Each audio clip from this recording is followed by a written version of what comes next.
All right, so here is my new Landyachtz Dropcat 33. And you'll notice the color, right? Not something I would particularly pick out, but let's talk about the price of this. So I got this at the local Sun and Ski. And it was marked down considerably. So I left the price tag on. $240 originally, marked down to $143. And that's because this is, I think, a year older style. But this one still does have the 180 millimeter trucks and with 50 degrees.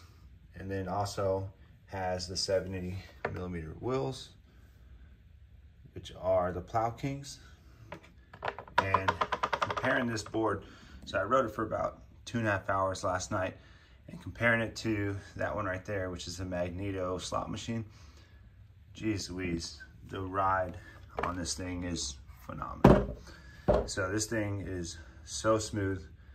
The bearings are so nice.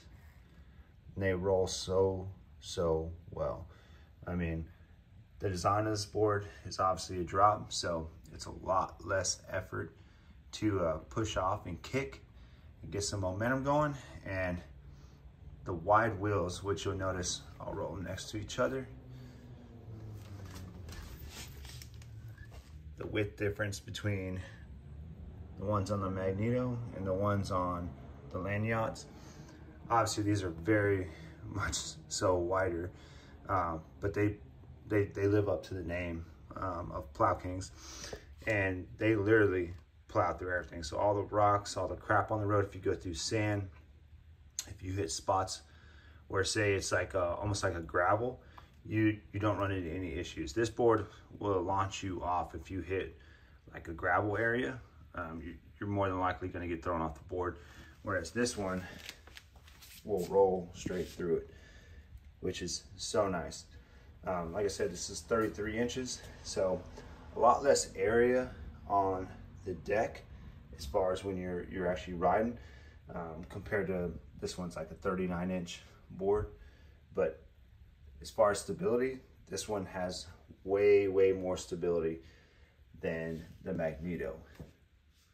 So an important note about the Dropcat is here. I'll hit over to the side. You can see the board has a very big, like almost cave in it, right? And it flexes super hard when you ride, which is not a big deal to me, but it is very different than, say, this one. This one has flex, but you have flex on both sides of the board, whereas this one will dip pretty hard. For reference, I'm 220 pounds and I ride this thing, and it's comfortable to me, but for someone who's changing up boards completely, it might be a little bit of a learning curve to deal with something that flexes this much as far as the board. Like I said, the ride of it is phenomenal. It's perfect. I got a Pintail Gold Coast board, and I have the Magneto slot machine, and to me, this board right here is a huge upgrade as far as ride. Learning how to pump on a board. I'm a relatively new longboarder. And then also the company, right? So the company Landyachtz has their own YouTube channel, and they provide lots of great info as far as learning how to do certain things like sliding, pumping, all that stuff. So the cool thing about Landyachtz is they're an actual company that rides the boards. They travel and they ride the boards, which to me, that's important, right? Not so much as a new longboarder, but if I'm supporting a company, I want to support a company that is actually using their own products and doing things with them. And they have, I mean, I don't know how many videos they have on their channel, but they definitely test their own products and ride their own products, which is huge to me. So initial review, I have to say this is my favorite board that I own so far. And it's definitely the fastest board I own so far. So as far as like cruising, taking corners, stability, the whole nine, this one is by far the best board I have so far.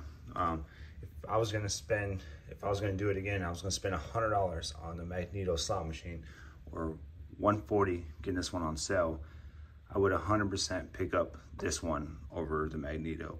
And that's for quite a few reasons. I've had issues with the trucks on this one. I posted a video about it.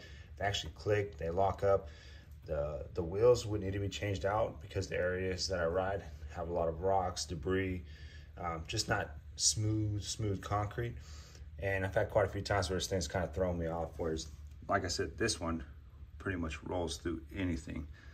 And then also the board itself is just very, very clean.